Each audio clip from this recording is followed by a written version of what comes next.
नमस्कार साथियों, स्वागत है आपके अपने YouTube channel Sanskrit education hub पर। तो साथियों, आज के इस वीडियो में आपके लिए है कक्षा 10 की जो सामाजिक अध्ययन की बुक होती है, उस बुक में से जो महत्वपूर्ण तथ्य हैं उन तथ्यों का मैंने इस वीडियो में संग्रह किया है, जो रीट की दृष्टि से बहुत ही महत्वपूर्ण है। साथियों, अपने जो रीट में जो टॉपिक आते हैं उन्हीं अध्यायों का मैंने जो निचोड़ है वो इस वीडियो में संकलित किया है। तो क्रमशः हम जो 10वीं की बुक है उस बुक में से सारे टॉपिक वाइज हम प्रश्न पढ़ेंगे। अगर आपको वीडियो पसंद आए तो अपने चैनल को सब्सक्राइब करें और अपने साथियों के साथ इसको शेयर ज़रूर करें।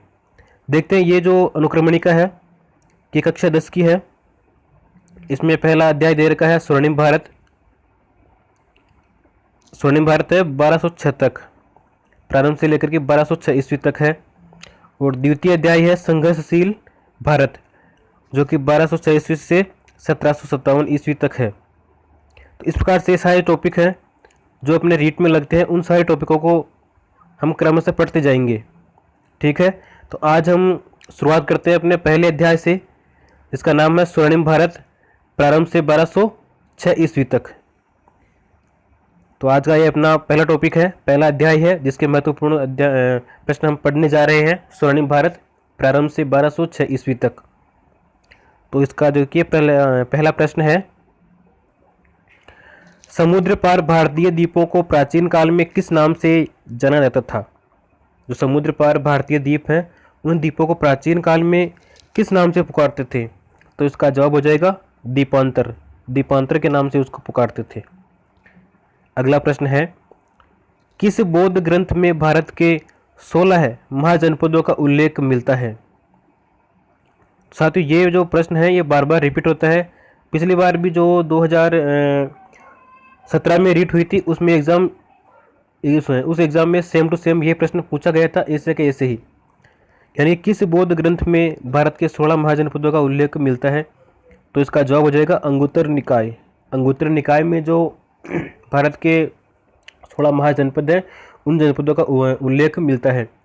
और ये जो अंगुत्तर निकाय है वो बौद्ध ग्रंथ है। किस धर्म का है? बौद्ध ग्रंथ है।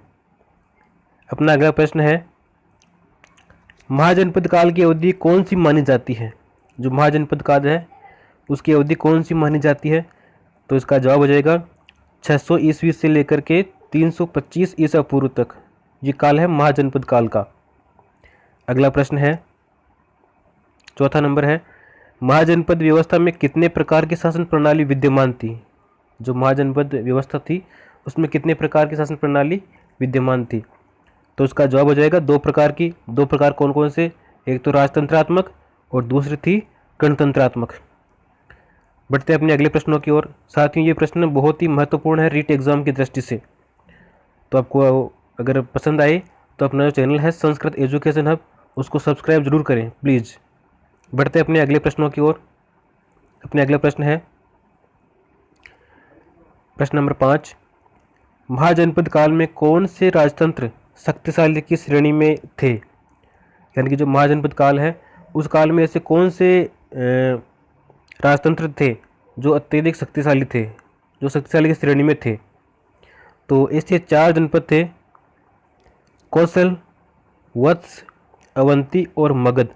ये 4 ऐसे जनपद थे जो अत्यधिक शक्तिशाली थे उस समय। अपना अगला प्रश्न है, राजस्थान के किस भाग में जनपद व्यवस्था का विकास हुआ? राजस्थान का ऐसा कौन सा भाग था जिसमें जनपद व्यवस्था का विकास हुआ था? तो इसका जवाब हो जाएगा पूर्वी राजस्थान। जो अपना पूर्वी राजस्थान है वहाँ पर जनपद व्यवस्था का अत्यधिक विकास हुआ था। अगला प्रश्न है, कहाँ के शासक स्वयं को जालंधर बादशाह कहते थे? कहाँ के शासक थे जो स्वयं को जालंधर बादशाह के नाम से पुकारते थे? तो इसका जवाब हो जाएगा बीकानेर। जो बीकानेर के शासक थे वो स्वयं को जालंधर बादशाह के नाम से पुकारा करते थे। अगला अपना प्रश्न है, महाभारत काल का मत्स्य जनपद वर्तमान में किस नाम से जाना जाता है? जो महाभारत काल का जनपद है मत्स्य जनपद, जो मत्स्य जनपद है वो वर्तमान में किस नाम से पुकारा जाता है? तो इसका जवाब हो जाएगा जयपुर। साथियों, अत्यंत महत्वपूर्ण प्रश्न है इस वीडियो में, तो आप याद करते चलें और साथ में अपनी नोटबुक रखें, उसमें भी आप नोट करते चलें वीडियो को पॉज करके। बढ़ते अपने अगले प्रश्नों की ओर। अपना अगला प्रश्न है प्रश्न नंबर 10। मत्स्य जनपद की राजधानी कौन सा नगर था? जो अपना मत्स्य जनपद है उस जनपद की राजधानी कौन सा नगर था? तो इसका जवाब हो जाएगा विराटनगर। विराटनगर ही मत्स्य जनपद की राजधानी था। अगला प्रश्न है पांडवों ने अपना अज्ञातवास कहाँ पर व्यतीत किया था? साथियों ये प्रश्न भी रिपीट हो चुका है, यह भी रीट 2017 में पूछा गया प्रश्न है। तो देखिए पांडवों ने अपना अज्ञातवास व्यतीत किया था विराटनगर में। विराटनगर जिसको वर्तमान में कहते हैं बेराट। अगला प्रश्न इसी पे आधारित है कि विराटनगर को वर्तमान में किस नाम से पुकारते हैं? तो इसका जवाब हो जाएगा बेराट। विराटनगर को वर्तमान में बेराट के नाम से पुकारते हैं। अगला प्रश्न है आधुनिक ब्रज क्षेत्र महाभारत काल में किस नाम से जाना जाता था? जो आधुनिक ब्रज क्षेत्र है उसे महाभारत के काल में किस नाम से जानते थे? तो इसका जवाब हो जाएगा सूरसेन। सूरसेन के नाम से उस ब्रज प्रदेश को महाभारत काल में पुकारते थे। अगला प्रश्न है सूरसेन जनपद की राजधानी कौन सा नगर था? तो इसका जवाब हो जाएगा मथुरा। शिवी जनपद की राजधानी कौन सा नगर था? इसका जवाब हो जाएगा शिवपुर। शिव की राजधानी शिवपुर। प्राचीन शिवपुर वर्तमान में कहाँ पर है? अच्छा प्रश्न है। देखिए प्राचीन जो शिवपुर है वो वर्तमान में है सोरकोट पाकिस्तान में। कहाँ पर है? सोरकोट नामक एक स्थान है जो कि पाकिस्तान में पड़ता है, वहाँ पर है। अगला प्रश्न है सिवी जाति के लोग कालांतर में कहाँ पर निवास करने लगे? जो सिवी जाति के लोग थे वो कालांतर में कहाँ पर निवास करने लगे थे? तो इसका जवाब हो जाएगा मेवाड़। मेवाड़ में निवास करने लगे थे।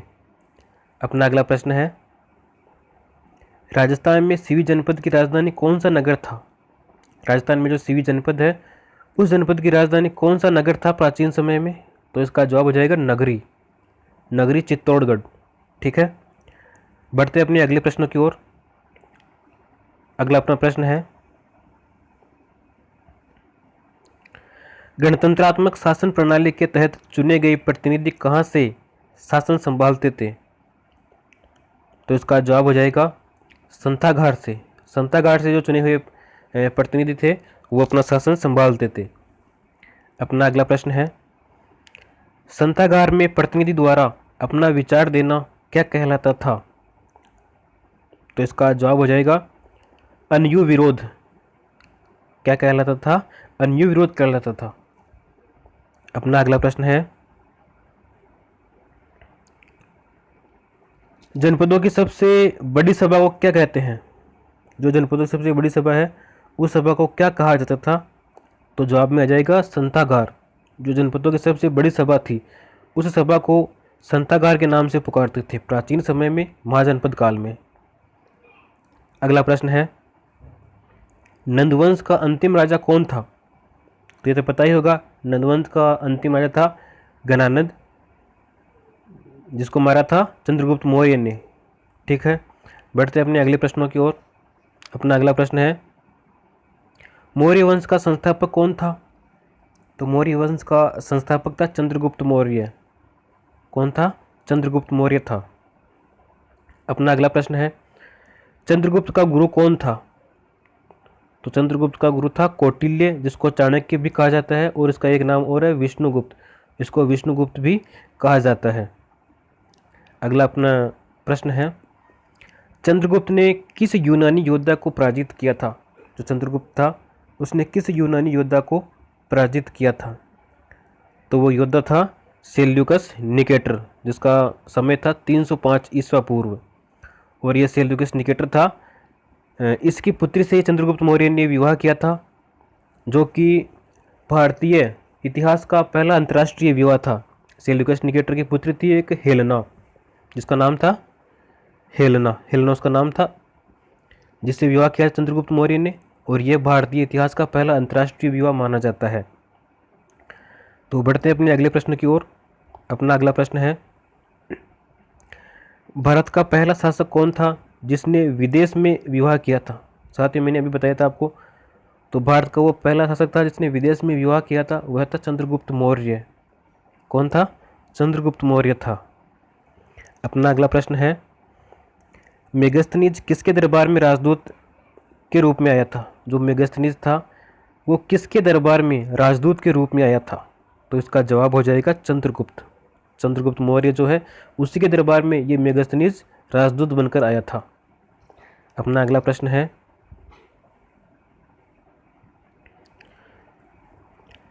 चंद्रगुप्त मौर्य की दक्षिण विजय का प्रमाण किन तमिल ग्रंथों से मिलता है? चंद्रगुप्त मौर्य है उसकी दक्षिण विजय का जो प्रमाण है वो कौन से तमिल ग्रंथों से मिलता है? तो वे तमिल ग्रंथ है अहनानूरू व मुर्नानूरू। ये दो ग्रंथ है, आपको याद रखने, तमिल भाषा के ग्रंथ है अहनानूरू और मुर्नानूरू, जिसमें चंद्रगुप्त मौर्य की विजय दक्षिण विजय का प्रमाण मिलता है। अपना अगला प्रश्न है, वृद्धावस्था में चंद्रगुप्त ने किससे जैन धर्म की दीक्षा ग्रहण की थी? अपनी वृद्धावस्था में पहुंचते पहुंचते जो चंद्रगुप्त मौर्य था उसने जैन धर्म की शिक्षा ग्रहण की थी। तो वो उनका गुरु कौन था? उसका नाम हो जाएगा भद्रबाहु। वो गुरु था भद्रबाहु। अपना अगला प्रश्न है, किस स्थान पर चंद्रगुप्त ने उपवास करते हुए अपना शरीर त्याग दिया था? ऐसा कौन सा स्थान है जहाँ पर चंद्रगुप्त मौर्य ने उपवास करते हुए अपने शरीर का त्याग कर दिया था? तो इसका जवाब हो जाएगा श्रवणबेलगोला, जो पड़ता है मैसूर में। और उस समय इसने यानी कि समय था 298 ईसा पूर्व, जब चंद्रगुप्त मौर्य ने उपवास करते हुए अपने शरीर का त्याग किया था। वो स्थान तो था श्रवणबेलगोला, जो कि मैसूर में पड़ता है, कर्नाटक में, और समय था 298 ईसा पूर्व। 322 से 298 ईसा पूर्व चंद्रगुप्त मौर्य का समय है, काल है। अगला प्रश्न है, चंद्रगुप्त का उत्तराधिकारी शासक कौन था? तो चंद्रगुप्त का उत्तराधिकारी था बिंदुसार। कौन था? बिंदुसार। देखिए ऐसे आप याद रख सकते हैं, CBA। सी से चंद्रगुप्त मौर्य, इसका उत्तराधिकारी हो जाएगा बिंदुसार, और बिंदुसार का उत्तराधिकारी हो जाएगा अशोक मौर्य। आप इसको ऐसे याद रख सकते हैं CBA। अगला अपना प्रश्न है, डियानीसियस यानी कि मिस्र किसके दरबार में राजदूत था? मिस्र का था ये डियानीसियस, जो किसके दरबार में राजदूत आया था? तो इसका जवाब हो जाएगा बिंदुसार। जो ये डियानीसियस था मिस्र का राजदूत, ये बिंदुसार के शासन में राजदूत रहा था। अगला प्रश्न है, बिंदुसार को यूनानी लेखकों ने क्या कहा? तो इसका जवाब हो जाएगा अमित्रोचेट्स। अत्यंत महत्वपूर्ण है, मोस्ट इम्पोर्टेंट प्रश्न है। क्या कहा था यूनानी लेखकों ने? बिंदुसार को अमित्रोचेट्स कहा था। ध्यान रखिए, एक एक प्रश्न, प्रत्येक प्रश्न इम्पोर्टेंट है। अगर आपको पसंद आए, अगर आपको कुछ नया सीखने को मिले, तो प्लीज़ चैनल को आप सब्सक्राइब जरूर करें और अपने साथियों के साथ इसे शेयर जरूर करें। बढ़ते हैं अपने अगले प्रश्न की ओर। अपना अगला प्रश्न है, वायुपुराण में बिंदुसार को क्या कहा गया है? तो वायुपुराण में कहा गया है बिंदुसार को क्या कहा गया है? भद्रसार। वायुपुराण में बिंदुसार को भद्रसार के नाम से जाना जाता है। अपना अगला प्रश्न है, जैन ग्रंथों में बिंदुसार को क्या कहा गया है? और जैन ग्रंथों में उसे कहा गया है सिंहसेन। क्या कहा गया है? सिंहसेन कहा गया है जैन ग्रंथों में। इसी प्रकार से अपना अगला प्रश्न है, बिंदुसार के दरबार में यूनानी शासक एंटियोकस प्रथम ने किसे अपने राजदूत के रूप में भेजा था? प्रश्न एक बार रिपीट हो रहा है कि बिंदुसार के दरबार में यूनानी शासक एंटियोकस, कौन था? एंटियोकस। एंटियोकस प्रथम था, उसने किसे अपने राजदूत के रूप में भेजा था? किसके दरबार में? बिंदुसार के दरबार में। तो वो राजदूत था डायमेकस। कौन था? डायमेकस था। बढ़ते अपने अगले प्रश्न की ओर। तो अपना अगला प्रश्न है, अशोक को किन उपाधियों से अभिभूत किया गया है? अशोक की उपाधियां बतानी है आपको कि अशोक को कौन कौन सी उपाधियां दी गई थी। तो अशोक की उपाधियां हैं देवानाम पिये और देवानाम पियदसी। देवानाम पिये और देवानाम पियदसी, ये दो अशोक की उपाधियां हैं, आपको याद रखनी है। अगला प्रश्न है, दक्षिण भारत के किन अभिलेखों में अशोक का नाम अशोक मिलता है? दक्षिण भारत के कौन से अभिलेख हैं जिसमें अशोक का नाम उसके अशोक नाम ही मिलता है, यानी कि अशोक को उसके स्वयं के नाम यानी कि अशोक के नाम से पुकारा गया है? देखिए ऐसे 3 अभिलेख हैं, 2 तो आपके सामने प्रस्तुत है, मास्की और गुजरा। एक है नेतुर, इसका एक ट्रिक बताऊँ मैं आपको, ट्रिक हो जाएगा इसका गुमान, गुमान, तो गु से हो जाएगा गुजरा, मा से हो जाएगा मास्की और न से हो जाएगा नेतुर, न से हो जाएगा नेतुर। ये 3 ऐसे दक्षिण भारत के अभिलेख हैं जिसमें अशोक का नाम अशोक ही मिलता है, आपको याद रखना है। अगला अपना प्रश्न आता है, सम्राट अशोक की पत्नी का क्या नाम था? तो सम्राट अशोक की पत्नी का नाम था कारुआकी। क्या नाम था? कारुआकी था। और वो कहाँ की राजकुमारी थी? विदिशा की राजकुमारी थी वो। ठीक है, अपना अगला प्रश्न है, राज्याभिषेक के कितने वर्ष बाद अशोक ने कलिंग युद्ध लड़ा था? तो अपने राज्याभिषेक के लगभग 8वें वर्ष में और 261 ईसा पूर्व, कितने? 261 ईसा पूर्व में अशोक ने कलिंग का युद्ध लड़ा था। अपना अगला प्रश्न है, अशोक के आक्रमण के समय कलिंग का राजा कौन था? जब अशोक ने आक्रमण किया था तो उस समय कलिंग का राजा कौन था? तो कलिंग का राजा था नंदराज। कौन था कलिंग का राजा? नंदराज था। अगला प्रश्न है, अशोक को बौद्ध धर्म में किसने दीक्षित किया था? अशोक को बौद्ध धर्म में किसने दीक्षित किया था? तो इसका जवाब हो जाएगा श्रवण, निग्रोध व उपगुप्त। किसने किया था? श्रवण, निग्रोध और उपगुप्त ने अशोक को बौद्ध धर्म में दीक्षित किया था। अपना अगला प्रश्न है, अशोक ने किसके स्थान पर धम्मघोष को अपनाया था?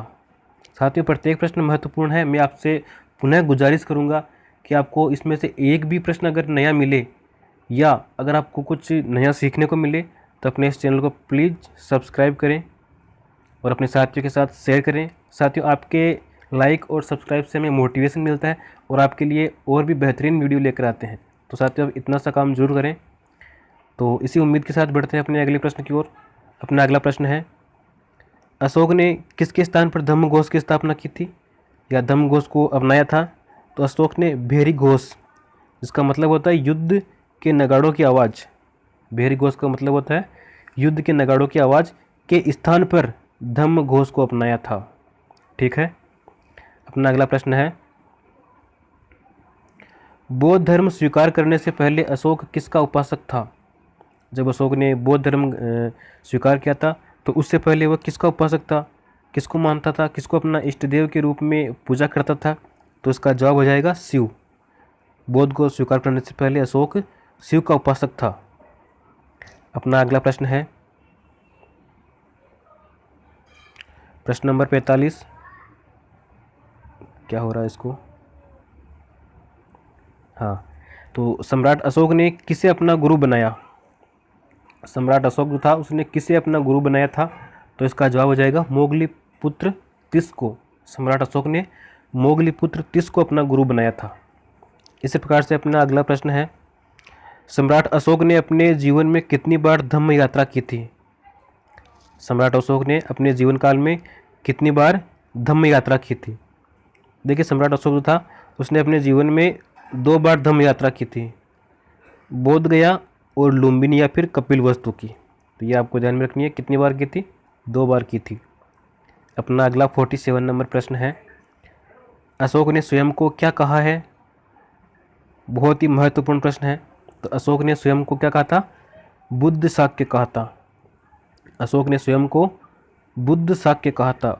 प्रत्येक प्रश्न महत्वपूर्ण है, अगर आपको एक बार में याद ना हो तो पुनः वीडियो को आप बार बार देख सकते हैं, लेकिन कुल मिलाकर के प्रश्न अपने को याद करने हैं अगर रीड पे फतह पानी है, अपने को एक सीट अपने हासिल करनी है। तो अपना अगला प्रश्न है, अशोक ने मनुष्य की नैतिक उन्नति के लिए जिन आदर्शों की स्थापना की उन्हें क्या कहते हैं?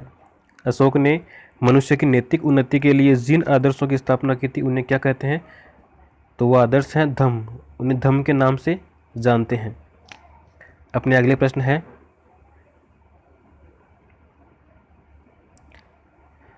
किस शिलालेख के अनुसार अशोक ने बुद्ध के त्रिरत्नों में अपनी आस्था प्रकट की थी? किन शिलालेखों के अनुसार अशोक ने बुद्ध के त्रिरत्नों में अपनी आस्था प्रकट की थी? तो वो शिलालेख है भाबू, भाबू नहीं है, भाब्रू है, भाब्रू शिलालेख है, आपको याद रखना है, जिसमें अशोक ने बुद्ध के त्रिरत्नों में अपनी आस्था प्रकट की है। तो अपना अगला प्रश्न आता है, अंतिम प्रश्न है, बौद्ध स्थानों की यात्रा करते हुए स्वर्ण दान करना क्या कहलाता था? बौद्ध स्थानों की यात्रा करते हुए स्वर्ण दान करना क्या कहलाता था? तो यात्रा का नाम था धम्म यात्रा, धम्म यात्रा थी। ये थे आज के अपने महत्वपूर्ण प्रश्न जो कक्षा 10 के सामाजिक अध्ययन की बुक से मैंने आपके लिए संकलित किया है। तो कक्षा 10 का आज का अपना ये पहला वीडियो था, आगे भी वीडियो जारी रहेंगे। अगर आपका प्यार और दुलार इस पहले वीडियो पर अच्छा रहा तो अगला दूसरा वीडियो मैं आपके लिए जल्द ही लेकर आऊँगा। तो आपसे उम्मीद है कि आप इस वीडियो को लाइक करेंगे, चैनल को सब्सक्राइब करेंगे और अपने साथियों के साथ इसको शेयर करेंगे। तो आज हमने पढ़े 50 प्रश्न, आगे पढ़ेंगे 50 से लेकर के 100 प्रश्न, ठीक है। तो इसी उम्मीद के साथ जय हिंद, जय भारत, जय तु भारतम, जय तु संस्कृतम।